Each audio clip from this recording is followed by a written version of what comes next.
कहानी की शुरुआत में एक औरत ने एक डरावनी चीज देखी। एक अजीब सा जानलेवा वायरस धरती पर फैल गया था। एक बार इन्फेक्ट होने के बाद इंसान का शरीर धीरे धीरे हार्ड होने लगता, एकदम पत्थर की तरह सख्त। सभी लोग अपने रंग के हिसाब से मार्बल में बदल जाते थे, लेकिन जब पूरा शरीर पत्थर का हो जाता तो ये पत्थर भी टूट जाता था। बचती थी तो सिर्फ धूल मिट्टी। कहानी की शुरुआत होती है एक अपार्टमेंट में जहां कुछ टीनेजर्स पार्टी कर रहे थे। इस मौज मस्ती के बीच एक आदमी ने ड्रॉर से एक टैटू मशीन निकाली और फिर नशे में धुत एक लड़की के हाथ पर अजीब सा सिंबल बना दिया। शराब की वजह से अल्फा नाम की इस लड़की को टैटू नीडल फील तो हुई, लेकिन उसने ज्यादा कुछ रिएक्ट नहीं किया। शाम तक वो थोड़ी थकी हुई घर पहुंची। अल्फा की माँ जो देख रही थी कि उसकी बेटी से शराब की महक आ रही है, बहुत गुस्सा हो गई। उसने अल्फा को बाथरूम में ले जाकर गर्म पानी से नहलाना शुरू किया। जब उसने अल्फा का कोट उतारा तो उसे टैटू दिख गया। उसकी माँ चिल्लाने लगी कि कहाँ पर गई थी तू,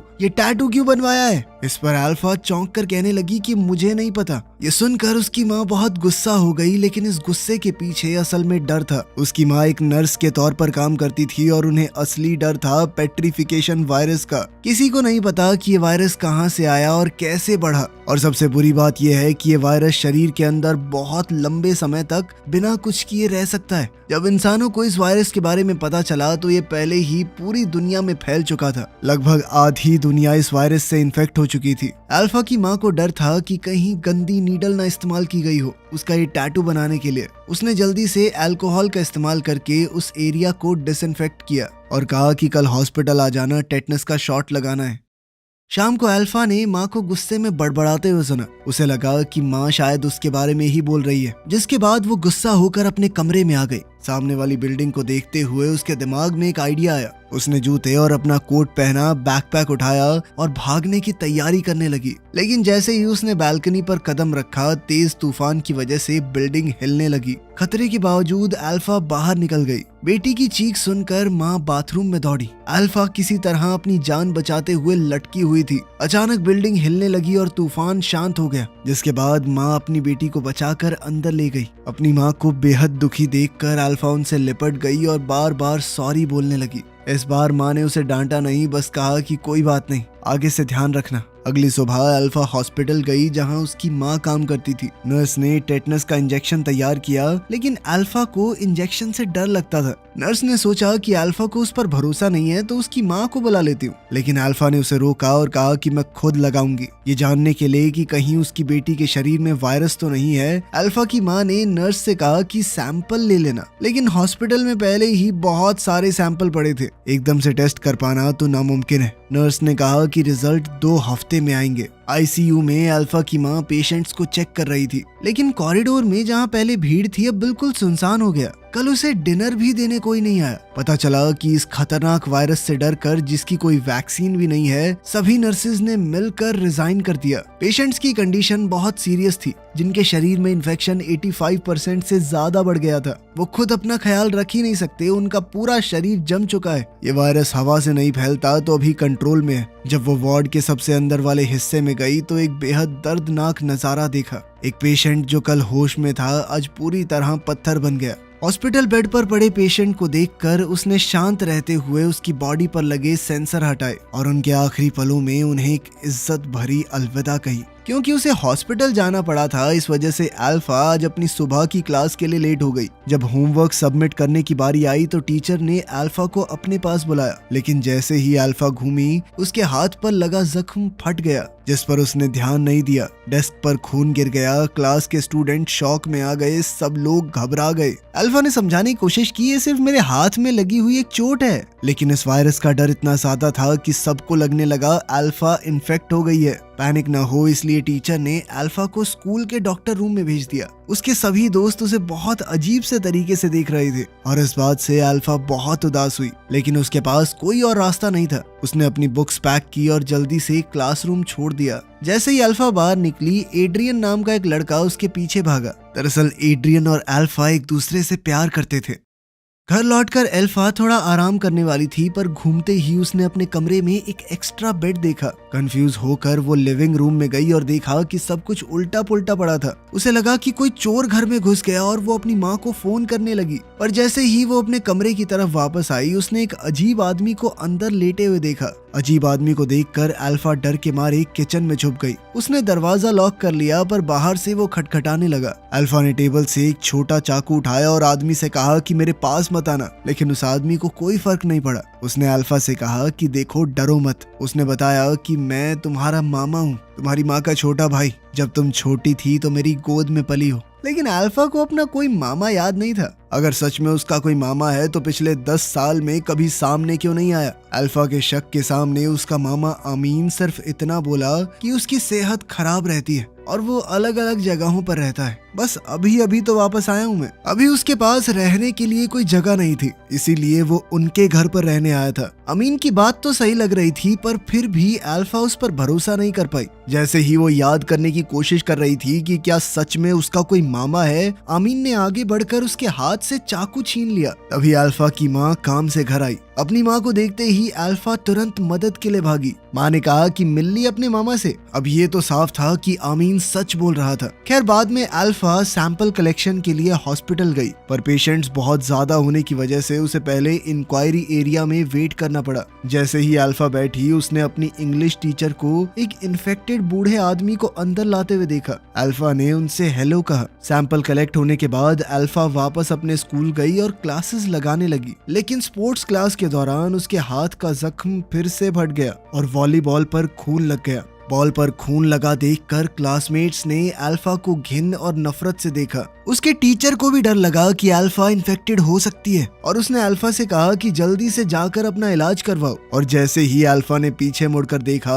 उसका टीचर एक तौलिए से बॉल को लपेटकर डस्टबिन में फेंक रहा था। अपने दोस्तों से यूं अलग थलग रहकर अल्फा को बहुत बुरा लगता था। एड्रियन भी थोड़ा डरा हुआ लग रहा था। जब अल्फा ने देखा कि एड्रियन भी उसे इन्फेक्टेड समझ रहा है तो वो गुस्से और उदासी में जिम छोड़कर चली गई। स्कूल के बाद अल्फा और उसकी माँ उसकी नानी के घर गए। आज ईद है और पूरा परिवार और दोस्त वहाँ खाने के लिए जमा हुए थे। लेकिन जैसे ही वो सीढ़ियों तक पहुंची, अल्फा ने देखा कि हॉलवे में 2 आदमी सो रहे थे और फर्श पर कई सारी सुइयां पड़ी थी। हॉलवे छोड़कर वो लोग नानी के घर पहुंचे। अल्फा के मामा और बाकी लोग पहले ही आ चुके थे और सब अपने अपने काम में लगे हुए थे। सिर्फ अल्फा चुपचाप टेबल पर बैठी रही। अमीन छोटी उम्र में नशे की लत में पड़ गया था। तब से बाकी परिवार वाले उसके साथ बहुत बुरी तरह व्यवहार करते थे। कोई भी आमीन से बात नहीं कर रहा था। खाने के बीच में अल्फा ने देखा कि आमीन एक कमरे के अंदर गया और अल्फा की माँ भी सावधानी से उसके पीछे गई। दरवाजे के छोटे से गैप से अल्फा ने देखा कि आमीन फर्श पर बेहोश पड़ा है और उसकी माँ उसे ट्रीट करने की कोशिश कर रही है। जैसे ही अल्फा दरवाजे पर दिख गई, माँ ने जल्दी से दरवाजा बंद कर दिया।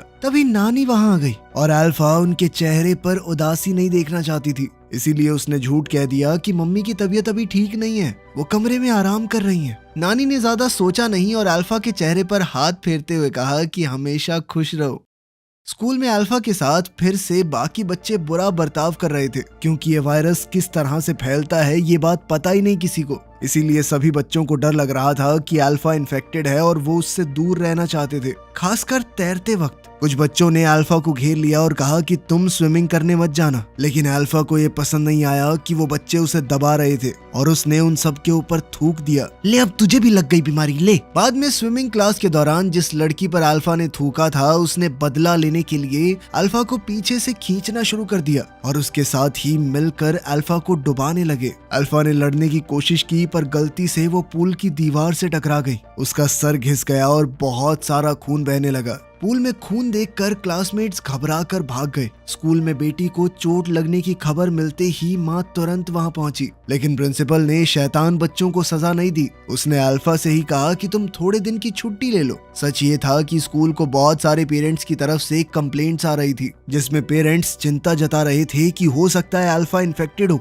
उसको हमारे बच्चों के साथ मत रखो। अल्फा की माँ ने कहा कि रिपोर्ट आने तक इंतजार कर लो, लेकिन प्रिंसिपल ने कहा कि इसे घर ले जाइए और तभी वापस आइएगा जब रिपोर्ट क्लियर हो। प्रिंसिपल के बर्ताव को देखकर माँ के पास सच्चाई अपनाने के अलावा कोई रास्ता नहीं बचा। हॉस्पिटल में वापस जाकर माँ ने अल्फा की रिपोर्ट निकाली, लेकिन ये वायरस इतने समय तक शरीर में ऐसे ही रहता है कि ब्लड टेस्ट भी ये कंफर्म नहीं कर सकता जब तक सिम्टम ना दिखें। माँ ने अब एक और तरीका सोचा और अल्फा को एग्जामिनेशन रूम में ले गई। उसने अल्फा के गले और शरीर के बाकी हिस्सों को ध्यान से चेक किया। सिम्टम के हिसाब से अगर इन्फेक्शन हो तो थ्रोट एरिया सबसे पहले पत्थर जैसा होता है और पत्थरों की धूल जैसी एक चीज खांसी में निकलती है और पेट में पत्थर बनने की वजह से दर्द होता है। माँ ने अल्फा का गला ध्यान से चेक किया लेकिन कोई स्टोन डस्ट नहीं मिला और पेट में भी कोई रिएक्शन नहीं था। जैसे ही माँ ने सोचा कि अल्फा इन्फेक्टेड नहीं है, अल्फा जोर जोर से खांसने लगी। उसके मुंह के पास स्टोन डस्ट देखकर माँ पूरी तरह जम गई।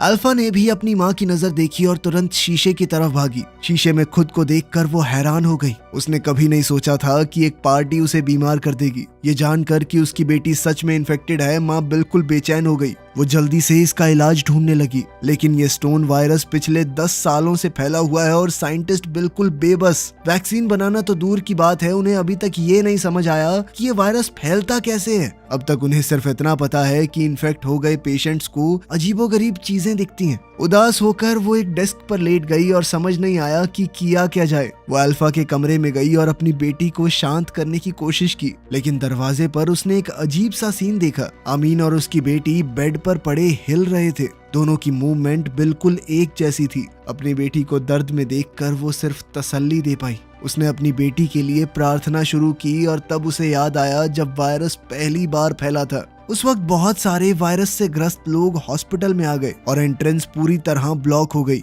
बेड कम थे और हॉस्पिटल पहले से ही फुल। सिक्योरिटी गार्ड्स ने दरवाजे बंद कर दिए और पेशेंट्स को अंदर नहीं आने दिया। घबराए हुए पेशेंट्स ने एंट्रेंस पर हंगामा कर दिया। गार्ड्स के बर्ताव से वो खुश नहीं थी, लेकिन हॉस्पिटल इतने लोगों को नहीं संभाल सकता था, तो बेचारे गार्ड्स के पास भी क्या रास्ता था। परेशान पेशेंट्स को देखकर वो सिर्फ उन्हें शांत करने की कोशिश करती रही। उसने कुछ सीरियस पेशेंट्स को अंदर आने दिया, लेकिन इन्फेक्टेड लोग इतने ज्यादा थे कि सबको बचाना मुमकिन ही नहीं था। हॉस्पिटल कॉरिडोर में काले बॉडी बैग्स पड़े थे जिनमें वायरस से मरे हुए पेशेंट्स थे। परिवार का कोई भी आदमी उन्हें लेने नहीं आया, इसलिए हॉस्पिटल ने उन्हें हॉलवे में ही छोड़ दिया। डॉक्टर्स ने वायरस को रोकने की बहुत कोशिश की। अच्छी बात यह थी कि हर शरीर अलग होता है, इसीलिए पत्थर बनने की स्पीड सबकी अलग थी। कुछ पेशेंट एक ही दिन में खांसी से सीधा पत्थर बन गए और कुछ लोगों को सालों लग गए शुरू होने में। बदकिस्मती से आमीन पहली वेव के इन्फेक्टेड लोगों में से है। आमीन की कंडीशन बहुत सीरियस है, उसकी पूरी पीठ पत्थर की बन गई थी। वो जांच के लिए सैंपल लेना चाहती थी, पर जब उसने नीडल डाली तो खून रुक ही नहीं पाया और उसने गॉज की मदद से घाव बंद करने की कोशिश की,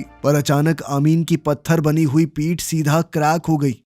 इन्फेक्शन की वजह से अल्फा अब स्कूल नहीं जा सकती थी और उसे आमीन के साथ घर पर रहना पड़ रहा था। माँ ने कभी सीधे तौर पर नहीं बताया, पर अल्फा जानती थी कि उसके मामा को कोई तो बीमारी है। पहले अल्फा आमीन से नफरत करती थी, पर स्कूल में जब उसे अकेला छोड़ा गया तो अल्फा ने दुनिया के बुरे बर्ताव को महसूस किया और धीरे धीरे उसे अपने मामा के लिए बुरा लगने लगा। जब वो बात कर रहे थे तो अल्फा की माँ घर पर जल्दी आई। वो एक बड़ी बोतल पानी की लाई और अल्फा से कहा कि ज्यादा से ज्यादा पानी पिया करो, लेकिन अल्फा को पानी की वजह समझ नहीं आई और उसने सिर्फ थोड़ा सा पानी पिया। बेटी की बेफिक्री देखकर माँ ने जबरदस्ती पानी उसके गले से नीचे उतारा। बाद में पता चला कि उसकी माँ ने ये चीज नोटिस की थी कि जो पेशेंट ज्यादा पानी पीते हैं वो धीरे धीरे पत्थर बनते हैं और गले को भी थोड़ा आराम मिलता है। लेकिन आमीन जानता था कि ये सब बेकार है, आखिर वो भी तो इन्फेक्टेड है। पानी का असर बहुत कम है। अगर इन्फेक्टेड आदमी का शरीर कमजोर है तो वायरस 3 घंटे के अंदर पूरा पत्थर बना देता है। इस इन्फेक्शन का एक ही इलाज है, वैक्सीन,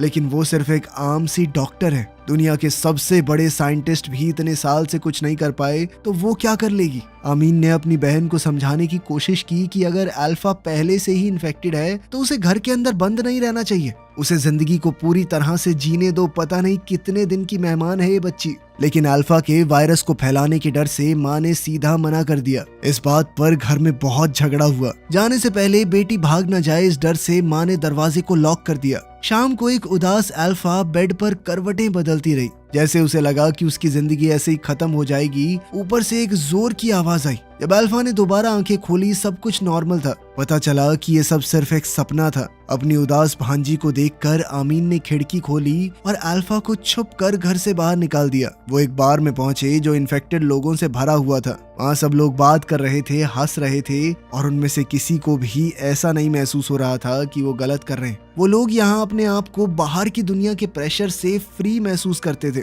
इस जगह पर कोई उन्हें जज नहीं करता था, कोई उनके साथ बुरा बर्ताव नहीं करता था। ये सीन देखकर अल्फा का डिप्रेस्ड मूड तुरंत बदल गया और वो हॉल में इन्फेक्टेड लोगों के साथ डांस करने लगी। सुबह होने तक वो लोग एंजॉय करते रहे। फिर अल्फा अपने मामा के साथ बार से निकल गई। आमीन ने अल्फा से कहा कि जितना वक्त बचा है उसमें सब कुछ करो जो भी करना चाहती हो और अपनी सारी छुपी हुई भावनाएं बाहर निकाल दो। आमीन की बात सुनकर अल्फा को एड्रियन याद आया और वो उसके घर के बाहर गई। एड्रियन अल्फा को देखकर खुश हुआ, पर तभी अल्फा ने नोटिस किया कि आमीन की पीठ पर बिल्कुल वैसा ही टैटू है जो उसके पास था। तब सच सामने आया कि अल्फा का वो टैटू उस दिन एड्रियन ने ही बनाया था और उसी टैटू की वजह से वो आज बीमार हुई है। गुस्से में अल्फा ने एड्रियन से कहा कि तुम्हारी टैटू मशीन में वायरस था। उसने कहा कि जल्दी से अपना टेस्ट करवाओ। एड्रियन कुछ बोल पाता उससे पहले ही अल्फा अपार्टमेंट छोड़कर चली गई। अल्फा बस में बैठ गई मानो खुद को दुनिया से दूर करना चाहती हो, लेकिन बस में उसके मामा पहले से मौजूद थे।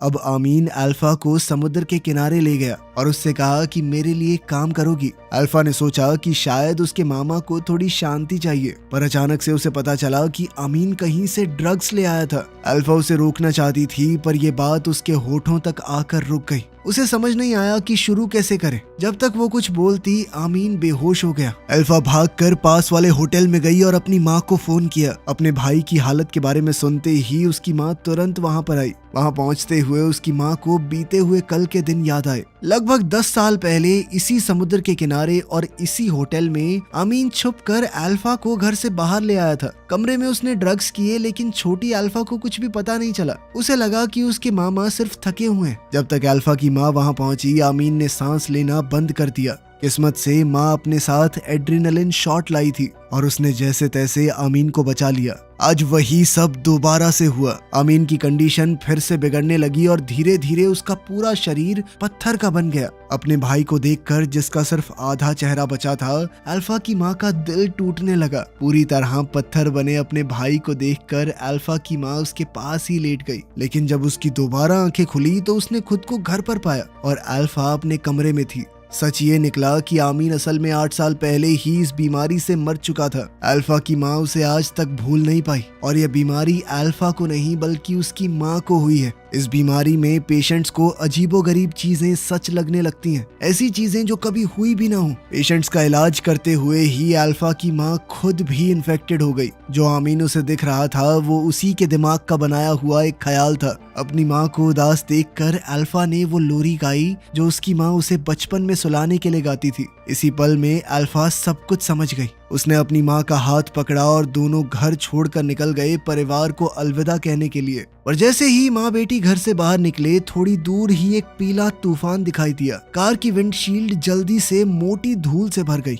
ये सारी धूल उन लोगों की है जो पत्थर बन चुके हैं। उजाड़ सड़कों और चारों तरफ इस धूल को देखकर अल्फा का दिल बहुत परेशान हुआ। थोड़ी देर बाद माँ बेटी नानी के घर पहुंची। अल्फा की माँ गाड़ी का दरवाजा खोलकर अपार्टमेंट की तरफ चली गई। जैसे ही माँ गाड़ी से उतरी, अल्फा ने देखा कि उसके अंकल फिर से सामने आ गए और दोनों बहन भाई हंसते खेलते हुए दूर चले गए। अल्फा उनके पीछे भागने वाली थी, पर जैसे ही वो गाड़ी से बाहर निकली, एक अजीब सा सीन दिखाई दिया। उसने देखा कि आमीन धूल बनकर गायब हो गया, पर अपनी माँ को जमीन पर रोती हुई देखकर अल्फा वहीं जम गई। इस वक्त अल्फा के चेहरे पर भी इस बीमारी के साइन दिखने लगे। सच ये था कि अल्फा का परिवार और आसपास के पड़ोसी सभी वायरस के शुरुआत के दिनों में ही इन्फेक्ट हो गए थे। जमीन पर जो रेत पड़ा है वो असल में इंसान हैं जो पत्थर बन गए। कहानी के आखिर में अल्फा ने सच्चाई को अपना लिया और सोच लिया कि जितनी जिंदगी बची है खुश रहकर जिएगी। वीडियो पसंद आई तो लाइक कर देना, चैनल को सब्सक्राइब कर लेना। मिलते हैं अगली वीडियो में।